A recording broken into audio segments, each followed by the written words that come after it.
Welcome to the show, guys. Got an exciting one here for you. We are talking about running back pests from each team. What is a running back pest? Well, it's very simple.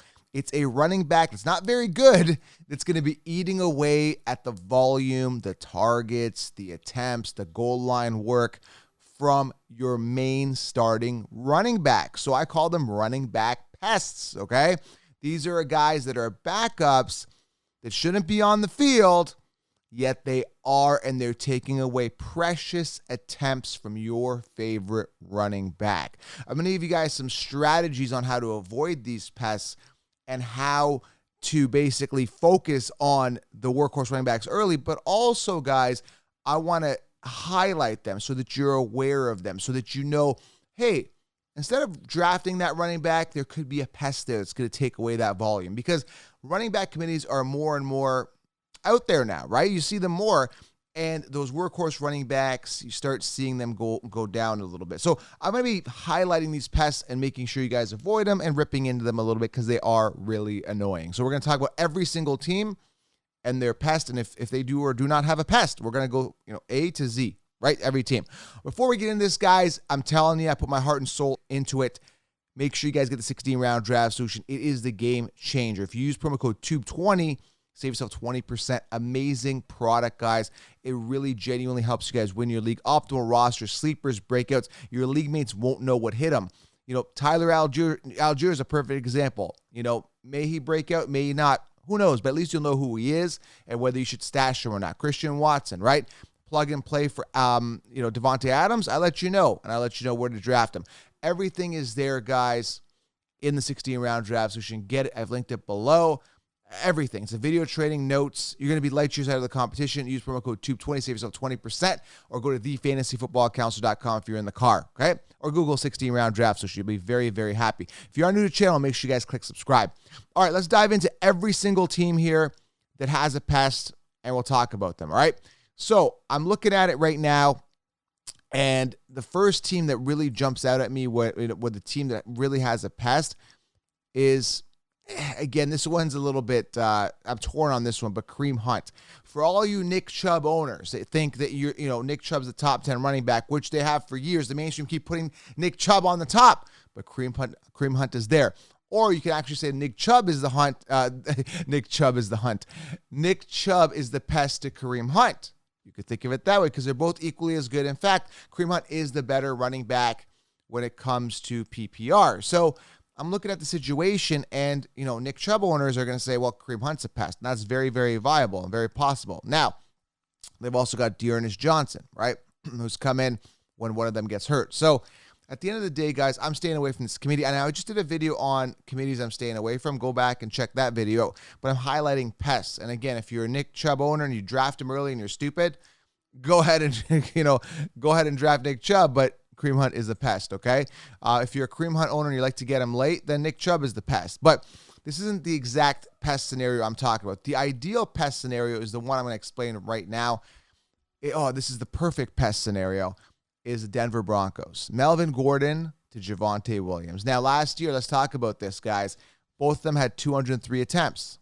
So you're thinking, okay, well, they're a split committee. No, because Javonte Williams should be the workhorse running back. He's totally 3-down capable, and Melvin Gordon is not good. This is a guy that pretty much lost his job to Eckler.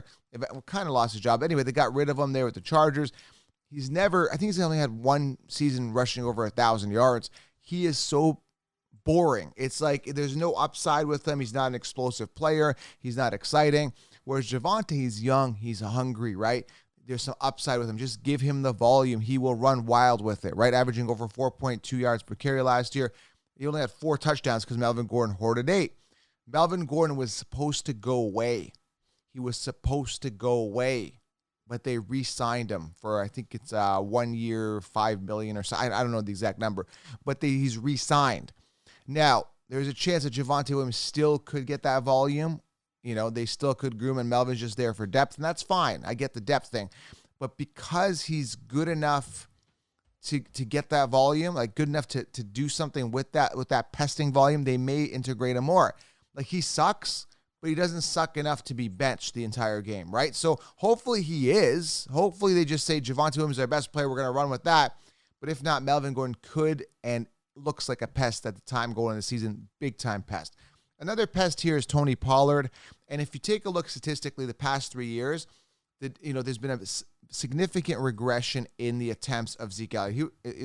He was a 300 attempt type running back, and it's been going down, down, down. And guess who's been going up? Tony Pollard, another pest there in Zeke Elliott. But here's the deal. Zeke Elliott, you can get third, fourth round this year. He's dropped. His ADP significantly dropped, which is a good thing. Guy always finishes pretty much top 10. If he just sees a spike, if he comes back, gets a spike in that production again, so he's been regressing, and if he starts spiking back up, you got yourself a top 5, top 10 running back in Zeke Elliott. Tony Pollard still will be a pest, so they like to integrate him. We've seen the pattern over the past couple of years. Let's keep going on to pests here. Here's one for you. This is going to be an interesting one. Now, we don't know the talent of Dameon Pierce with the Texans, but he's the rookie drafted, I think, 4th, 5th round. I think it was 4th round. So they've got Marlon Mack there. They've got, Rex Burkhead there. I don't even know what's going on with David Johnson. But Marlon Mack, right? He was a pest to Jonathan Taylor. They finally ran Jonathan Taylor, right? Jonathan Taylor was a workhorse. Marlon Mack was not even a factor. Now he's with the Texans. Dameon Pierce could be a young guy, could get the start, good value in drafts. If that's the case, if Dameon Pierce is the workhorse, Marlon Mack could be the pest this year. That's going to be interesting. Rex Burkhead, all these guys. Rex Burkhead has always been a pest. So watch that situation closely with the Texans. I would only be stashing Dameon Pierce later. Let's keep going on to pests here. Ones that really pop out to me. And now, if you are an Austin Eckler owner, right? Isaiah Spiller could be the pest. Now, if you're drafting Isaiah Spiller, which I am later for pretty much free, with the Los Angeles Chargers, Austin Eckler is going to be the pest. So I'm going to be banking on Isaiah Spiller getting some volume, but I'm paying literally nothing to get him. I'm going to go through a couple more pests here that really pop out for me. This is a good one here. There's a couple good ones here, actually. Let's go with this one here. Michael Carter last year, 4th round pick, New York Jets, peaked at 147 targets. In comes Breece Hall, arguably one of the most explosive running backs in this draft, in this 2022 draft class. A guy that could be a full workhorse running back. Now, being on the Jets, that's pest enough because you're on a team where now you're potentially hindered from your peak potential. Now, Breece Hall on another team, maybe like a Texans, would have been a better situation. Unfortunately, Breece, maybe even on the Seahawks if, Carson was gone and all that. But Breece Hall now is in a situation where he should and theoretically should get that workhorse volume. He is the best running back. But Michael Carter, who is not as explosive and not as good on paper, right, and on tape, could be a serious thorn in the side of Breece Hall. Now, I am probably drafting Breece Hall as an RB4 if I get him for value. Coming off round, he's coming off as early as round 3, which is scary. That upside is there, but Michael Carter could be a pest. Be cautious there, okay? Another situation here, Seahawks, Kenneth Walker, another guy that could be a 3-down workhorse running back. Chris Carson, who sucked the past couple years, has been hurt, could and should be a pest here, along with Rashad Penny. Let Kenneth Walker run. Let Breece Hall run. Let these guys run. Don't let Michael Carter on the Jets and don't let Chris Carson on the Seahawks be a thorn in the side of Kenneth Walker. He's young. He's hungry. He's capable to be a 3-down workhorse running back. But it's an annoying committee. And again, let's talk about that strategy here. I think there's a couple more pests here I want to talk about. Yeah, there's one more pest here too.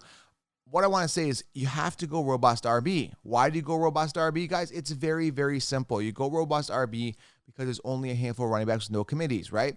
Guys like Derrick Henry, guys like John Taylor, guys like Najee Harris, right? Joe Mixon even, which I'm a little suspect about him this year because he's had one pinnacle year in like 4 or 5 years. But anyway, he's a full workhorse running back. There's no committee there. No one's going to be taking away that volume. There is no pest that's really going to bother him, okay? So it's very important. We're talking, robust RB strategy. We're talking running backs here, running back rankings. You just don't always go by rankings. You go by, are they in a committee? Who's going to steal away from them? How good are they? Is the volume going to be there, right? That's why you got to load up on those running backs early so that you're not left with a running back. You start drafting running backs round 3 and beyond, or round 4, then you're in a pest type situation. That's why everybody you see when you do mock drafts, running backs are coming off pretty early because people are listening to me, right? They know that they're starting to figure out that robust RB is the way to go. Tons of depth at wide receiver and quarterback later. Okay, guys, you can wait on those positions, right? One more pest here. This one is beyond annoying. I can't explain it to you. J.D. Mckissick. Last year, I wasn't a Gibson owner, but I understand Gibson owners. I felt your pain last year. There was some goal line work that was stolen from J.D. McKissick. Very annoying. In comes Antonio Gibson, beginning of the year. J.D. McKissick, goal line, runs outside, touchdown. Man, it was the most annoying feeling. Then there was talk that J.D. McKissick was being traded. He was going. I don't know what team he was. I can't even remember anymore at this point. He was being shipped off, right? And then he came back. That's so annoying as a Gibson owner, and that's why I'm staying away from the Commanders. I hate this team. I hate the fact that they can't pick a name, right? They've got Terry McLaurin, who's a pretty good wide receiver. Then they draft Jahan Dotson pretty early in the draft. I don't know, man. I just can't stand this team. I can't stand what they do. I just can't. So, anyway, J.D. McKissick is a pest. So let's recap here. Let me see if I'm missing any pests here. J.D. McKissick.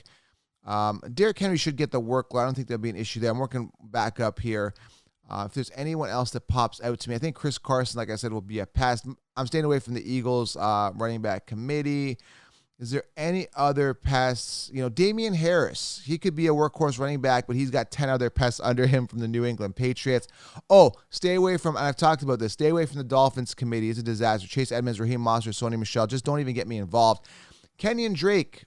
Big-time pest for Josh Jacobs. That is really, really, really annoying, too, as well, okay? And again, now you got James Robinson, who had Travis Etienne drafted in the first or second round last year, and then he got hurt, and he's a big-time pest to James Robinson. So tons of pests, guys, tons and tons and tons and tons of pests. So you have to be careful, guys, when you are drafting a running back that you avoid the pest. Now, also Buffalo Bills. I hope James Cook runs wild, but Devin Singletary is there. That's kind of annoying. And the Ravens committee, J.K. Dobbins, Gus Edwards, Mike Davis comes in. What a big-time pest he is. Ooh, that sucks. So those are the pests. Now you know who they are. Now you can identify them. Hey, I know you. You're a pest. I may not draft the running back ahead of you. Okay, so even Javonte Williams, I like him, right? I'm recommending him in the first round, predicated on the fact that Melvin Gordon doesn't pest enough, and you go robust RB strategy with Javonte. So you got to be cautious even with Javonte Williams, right? Because Melvin Gordon could be a pest and his ADP's high, whereas Zeke has a lower ADP, right? And Tony Pollard might not be as much of a pest, so Zeke could actually outdo Javonte Williams. Be careful, guys. Think outside the box, all right? Think about the scenarios, think about the situations, think about what's going on, and avoid those pests. If this is making sense to you, because no one else talks like this, they just rank people, hey, I'm just going to rank this guy ahead of this guy and not look at the inside strategy. If this is making sense to you guys, click the subscribe button. Let me know who's been a pest in your life at running back position, and subscribe to this #1 fantasy football podcast. Thank you guys for being here. More on this and other stuff, sleepers, breakouts on this channel. Until then, guys, fantasy football is around the corner, and I'm out.